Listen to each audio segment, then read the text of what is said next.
Hors de la primaire socialiste, il y a aussi Emmanuel Macron. Dans le journal du dimanche, aujourd'hui, il fait un appel aux déçus du hollandisme et aux progressistes. Est-ce que vous n'êtes pas sur les mêmes plates-bandes? Je ne sais plus quoi vous dire. C'est toujours les mêmes questions. Ça tourne en rond. Mais ce n'est pas une affaire de plate-bande.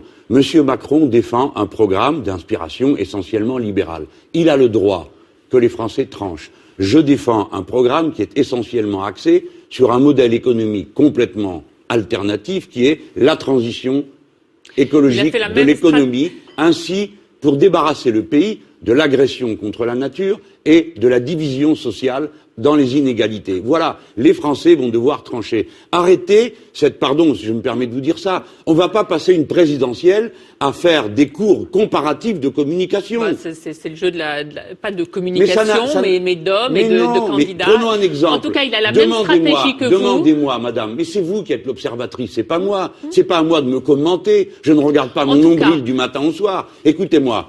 Monsieur Macron, par exemple, fait partie des gens qui ont imaginé l'ouverture des magasins le dimanche. Monsieur Macron pense qu'il faut ubériser la société. Il a le droit de le penser, à lui de l'expliquer. Je suis contre l'ubérisation de la société, je suis contre l'ouverture des magasins le dimanche, je suis pour le SMIC revalorisé, il est contre, je suis pour l'abaissement de l'âge de la retraite à 60 ans, il est contre. Voilà des sujets, pas comparer ma cravate et la sienne, ma stratégie de communication, j'en ai pas de stratégie de communication, et si j'en ai une, je ne vous le dirai pas, car elle est bien préparée, croyez-moi. Emmanuel Macron, c'est aussi un visage neuf, un visage jeune, on sent un vent de renouveau, la primaire de la droite l'a montré, comment vous voulez dire que la primaire de la droite a fait souffler un vent de renouveau avec quelqu'un qui a été Premier ministre 5 ou 6 fois ministre dans les précédents gouvernements et qui termine avec une politique... Il n'était pas candidat en 2012, vous étiez candidat en 2012, comment on lutte contre ce vent de nouvelles têtes?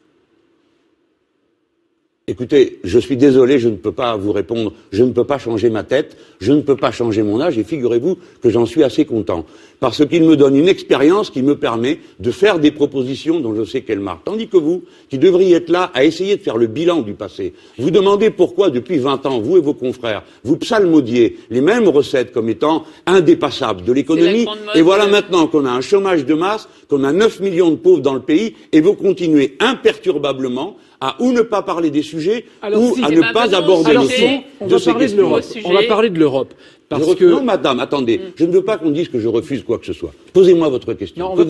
À quoi voulez-vous que je vous réponde? Plein de questions, mais on va parler de l'Europe.